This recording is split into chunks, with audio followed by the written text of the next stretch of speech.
ರಾಯಚೂರು ಯುವ ಬ್ರಿಗೇಡ್ ವತಿಯಿಂದ ದಿನಾಂಕ 24ರಂದು ಕಾರ್ಗಿಲ್ ವಿಜಯೋತ್ಸವ ಸಮಾರಂಭವನ್ನು ರಾಯಚೂರು ನಗರದ ಪಂಡಿತ ಸಿದ್ದರಾಮ ಜಂಬಲದಿನ್ನಿ ರಂಗಮಂದಿರದಲ್ಲಿ ಆಯೋಜಿಸಲಾಗಿದೆ ಎಂದು ಸಂಚಾಲಕ ಕೆ ಬಸವರಾಜ ಬೊಮ್ಮನಾಳ್ ಹೇಳಿದರು. ಇನ್ನು ಈ ಒಂದು ಕಾರ್ಯಕ್ರಮದಲ್ಲಿ ವಿವಿಧ ಮಠಾಧೀಶರು ಭಾಗವಹಿಸಲಿದ್ದು, ಮುಖ್ಯವಾಗಿ ಈ ಒಂದು ಕಾರ್ಯಕ್ರಮದಲ್ಲಿ ಚಕ್ರವರ್ತಿ ಸೂಲಿಬೇಲೆ ಅವರು ಭಾಗವಹಿಸಲಿದ್ದಾರೆ ಎಂದು ಹೇಳಿದರು.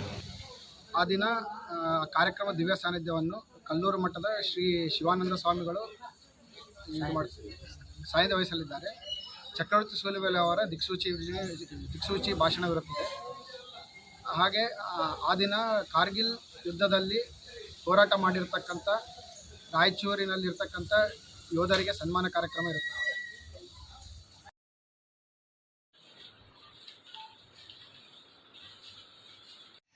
ಪರಿಶಿಷ್ಟ ಜಾತಿ ಪಂಗಡ ಜನರ ಕಲ್ಯಾಣಕ್ಕಾಗಿ ಮೀಸಲಿಟ್ಟ ಅನುದಾನ ಅವ್ಯವಹಾರ ಮತ್ತು ಮೂಢ ಹಗರಣ ಪ್ರಕರಣಗಳನ್ನು ಸಿಬಿಐ ತನಿಖೆ ಒಳಪಡಿಸಬೇಕು ಮತ್ತು ಇನ್ನಿತರ ಬೇಡಿಕೆ ಈಡೇರಿಸಬೇಕು. ಇಲ್ಲವಾದಲ್ಲಿ ದಿನಾಂಕ 25ರಂದು ಹೋರಾಟದ ತೀರ್ಮಾನ ಮಾಡಲಾಗಿದೆ ಎಂದು ಕರ್ನಾಟಕ ದಲಿತ ಸಂಘರ್ಷ ಸಮಿತಿ ರಾಜ್ಯ ಕೋರ್ ಕಮಿಟಿ ಸದಸ್ಯರಾದ ರವೀಂದ್ರನಾಥ್ ಪಟ್ಟಿ ಅವರು ಹೇಳಿದರು. ಸುದ್ದಿಗಾರರೊಂದಿಗೆ ಮಾತನಾಡಿದ ಅವರು, ನಿರುದ್ಯೋಗ, ಬೆಲೆ ಏರಿಕೆ, ಕೋಮುವಾದ, ಸಂವಿಧಾನ ವಿರೋಧಿ ಬಿಜೆಪಿ ಸರ್ಕಾರ ಕಿತ್ತೆಸೆದು ಭಾರಿ ಪ್ರಚಂಡ ಬಹುಮತಗಳಿಂದ ಅಧಿಕಾರಕ್ಕೆ ಬಂದ ರಾಜ್ಯ ಕಾಂಗ್ರೆಸ್ ಸರ್ಕಾರ ಅಧಿಕಾರಕ್ಕೆ ಬಂದ 1 ವರ್ಷದಲ್ಲಿ ಭಾರಿ ಹಗರಣದಲ್ಲಿ ಗುರುತಿಸಿಕೊಂಡು ಜನವಿರೋಧಿ ಸರ್ಕಾರವಾಗಿದೆ ಎಂದು ಆರೋಪಿಸಿದರು.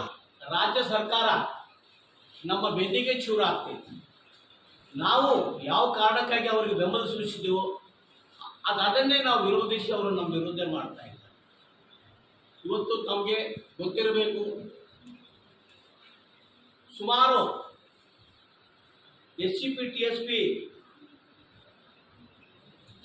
ಕಳೆದ ಸಾಲಿನಲ್ಲಿ 11,000 ರೂಪಾಯಿ ಕೋಟಿ, ಈ ಸಲ 14,000 ಕೋಟಿ ಗೈರಾಣಿ ಯೋಜನೆ ಬಳಕೆ ಮಾಡಿರುವುದನ್ನು ನಮ್ಮ ಸಮಿತಿ ಈ ಖಂಡಿಸುತ್ತೆ. ಹಾಗೂ ಕೂಡಲೇ ಈ ಹಣವನ್ನು ಹಿಂಪಡೆಯಬೇಕಾದ ಯಾವುದೇ ಕಾರಣಕ್ಕೂ ಬೇರೆ ಉದ್ದೇಶಕ್ಕಾಗಿ ಬಳಸಬಾರದು. SC/ST ಸಮುದಾಯ ವಿದ್ಯಾರ್ಥಿಗಳಿಗೆ ಅಲ್ಪ ಪ್ರಮಾಣದ ಬಡ ಪ್ರತಿಭಾವಂತ ವಿದ್ಯಾರ್ಥಿಗಳಿಗೆ ಪ್ರೋತ್ಸಾಹಧನ ನೀಡುತ್ತಾ ಬಂದಿತ್ತು. ಆದರೆ ಈಗ ಈ ಸರ್ಕಾರವು ಪ್ರೋತ್ಸಾಹಧನ ನೀಡಿರುವುದನ್ನು ನಾವು ಉಗ್ರವಾಗಿ ಖಂಡಿಸುತ್ತೇವೆ.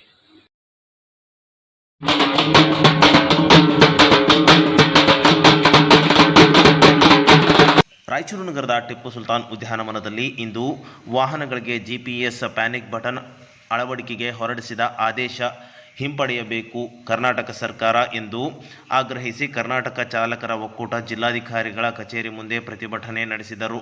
ಜಿಲ್ಲಾಧ್ಯಕ್ಷ ವೆಂಕಟೇಶ್ ಮಡಿವಾಳ್ ಅವರ ನೇತೃತ್ವದಲ್ಲಿ ಪ್ರತಿಭಟನೆಯನ್ನು ಕೂಡ ಮಾಡಲಾಯಿತು. ಯಾವುದೇ ಆದಾಯ ಮತ್ತು ವಾಹನಗಳಿಗೆ ಬಾಡಿಗೆ ಇಲ್ಲದೆ ಚಾಲಕರು ತೀವ್ರ ಆರ್ಥಿಕ ಸಂಕಷ್ಟಕ್ಕೆ ಗುರಿಯಾಗಿದ್ದಾರೆ ಎಂದು ರಾಜ್ಯ ಸರ್ಕಾರದ ವಿರುದ್ಧ ಘೋಷಣೆ ಕೂಗಿ ಆಕ್ರೋಶ ವ್ಯಕ್ತಪಡಿಸಿದರು. ಬಾಡಿಗೆ ಇಲ್ಲದಿರುವುದರಿಂದ ಕುಟುಂಬ ನಿರ್ವಹಣೆಗೆ ತೀವ್ರ ತೊಂದರೆ ಆಗುತ್ತಿದೆ ಎಂದು ಅಳಲು ವ್ಯಕ್ತಪಡಿಸಿದರು. ಹಾಗಾಗಿ ಕೂಡಲೇ ರಾಜ್ಯ ಸರ್ಕಾರ ಹೊರಡಿಸಿರುವ ಆದೇಶವನ್ನು ಹಿಂಪಡೆಯಬೇಕು ಎಂದು ಒತ್ತಾಯಿಸಿ ಜಿಲ್ಲಾಧಿಕಾರಿಗಳ ಮುಖಾಂತರ ಮುಖ್ಯಮಂತ್ರಿಗಳಿಗೆ ಮನವಿ ಪತ್ರ ಸಲ್ಲಿಸಿದರು. ನಮ್ಮ ಇವಾಗ ಕರ್ನಾಟಕ ಸರ್ಕಾರ ಒಂದು GPRS ಒಂದು ಪ್ಯಾನಿಕನ್ ಬಟನ್ ಅನ್ನು ಆದೇಶ ಹೊರಡಿಸಿದೆ. ಅದು ಹಿಂದೆ ಪಡೆಯಬೇಕಂತ ನಾವು ಇದು ಮಾಡೋದು. ಯಾಕಂದರೆ 18,000 ರೂಪಾಯಿ ಅಂದರೆ ನಮಗೆ ಕಟ್ಟೋಕ್ಕಾಗಲ್ಲ ಆ ಬಟನ್ನು. ಆಮೇಲೆ ಇವಾಗ ಮೊನ್ನೆ ಟ್ಯಾಕ್ಸ್ ಫೀಸ್ ಜಾಸ್ತಿ ಮಾಡ್ಯಾರ. ಇವಾಗ ನಮ್ಮ ಇಲ್ಲಿ ಇದು ಭಾಗಗಳಿರೋದು ಕರ್ನಾಟಕ, ತೆಲಂಗಾಣ, ಆಂಧ್ರ ಭಾಗದಲ್ಲಿ ನಾವು TP ತೆಕ್ಕೊಂಡು ಹೋಗೋದೇ ಭಾಳ ಕಷ್ಟ ಆಗಲ್ಲ.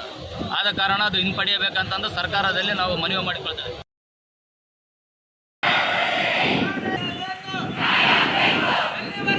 ಬೆಂಗಳೂರು ಕೃಷಿ ವಿಶ್ವವಿದ್ಯಾಲಯ ಖಾಸಗಿ ಕೃಷಿ ವಿವಿಗಳಿಗೆ ನೀಡುವ ಅಫಿಲಿಯೇಷನ್ ಪ್ರಸ್ತಾವನೆ ಕೈಬಿಡಬೇಕು ಎಂದು ಆಗ್ರಹಿಸಿ ರಾಜ್ಯ ಕೃಷಿ ಮತ್ತು ತೋಟಗಾರಿಕೆ ವಿವಿಗಳ ವಿದ್ಯಾರ್ಥಿಗಳ ಒಕ್ಕೂಟದಿಂದ ಕೃಷಿ ವಿಶ್ವವಿದ್ಯಾಲಯ ಆಡಳಿತ ವಿಭಾಗದ ಮುಂಭಾಗದಲ್ಲಿ ಪ್ರತಿಭಟನೆ ನಡೆಸಲಾಯಿತು. ಇನ್ನು ಕೃಷಿ ದೇಶದ ಬೆನ್ನೆಲುಬು. ದೇಶದ ಕೃಷಿ ರಂಗದಲ್ಲಿ ಹಸಿರು ಕ್ರಾಂತಿಯ ಮೂಲಕ ಆಹಾರದ ಸ್ವಾವಲಂಬನೆಯನ್ನು ಸಾಧಿಸಲು ಶ್ರಮಿಸಿದ್ದು ರೈತ ಸಮುದಾಯ ಮತ್ತು ಕೃಷಿ ವಿಶ್ವವಿದ್ಯಾಲಯಗಳು.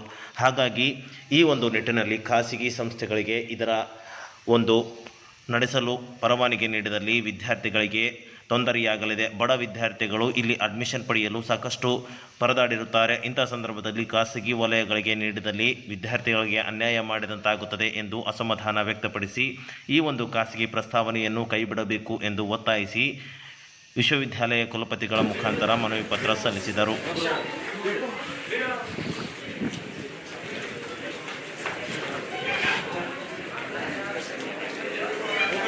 ವಿಶ್ವವಿದ್ಯಾಲಯ ವ್ಯಾಪ್ತಿಯಲ್ಲಿ ಬರ್ತಕ್ಕಂಥ ಎಲ್ಲ ಕಾಲೇಜುಗಳು ನಮ್ಮ ಇದುವರೆಗೂ ನಮಗೆ ಯಾವುದೇ ಥರದ ಅಪ್ಲಿಕೇಶನ್ ಬಂದಿಲ್ಲ. ಸೊ ನಾವು ಈಗ ಯಾಸ್ ಇಟ್ ಈಸ್ ನಮ್ಮ ಕಾಲೇಜ್ ಹೇಗಿದ್ದೋ ಅದೇ ರೀತಿ ನಡ್ಸ್ಕೊಂಡು ಹೋಗ್ತೀವಿ. ಬೆಂಗಳೂರು ವಿಶ್ವವಿದ್ಯಾಲಯದಲ್ಲಿ ಏನೋ ಒಂದು ಅಪ್ಲಿಕೇಶನ್ ಬಂದಿರ್ಬೋದು, ಬಂದಿದ್ರೆ ಅದನ್ನು ಯಾವ ರೀತಿ ಮಾಡಬೇಕಂತ ಅವ್ರದ್ದೇನಿನ್ನ ಏನೂ ಆಗಿಲ್ಲ. ಯಾವುದೇ ರೀತಿ ಒಂದು ಕಾಲೇಜ್ ಸ್ಟಾರ್ಟ್ ಮಾಡಬೇಕಂತ ಸಾಕಷ್ಟು ಮಾನದಂಡಗಳಿದ್ದಾವೆ. ಕೃಷಿ ಒಂದು ಕಾಲೇಜ್ ಸ್ಟಾರ್ಟ್ ಮಾಡಬೇಕಂದ್ರೆ ಸಾಕಷ್ಟು ಮಾನದಂಡಗಳು ಒಳಪಟ್ಟಿದ್ರೆ ಮಾತ್ರ ಮಾಡಬೇಕಾಗುತ್ತೆ, ಇಲ್ಲ ಅಂತಂದರೆ ಮಾಡೋಕ್ಕಾಗೋದಿಲ್ಲ. ಈಗ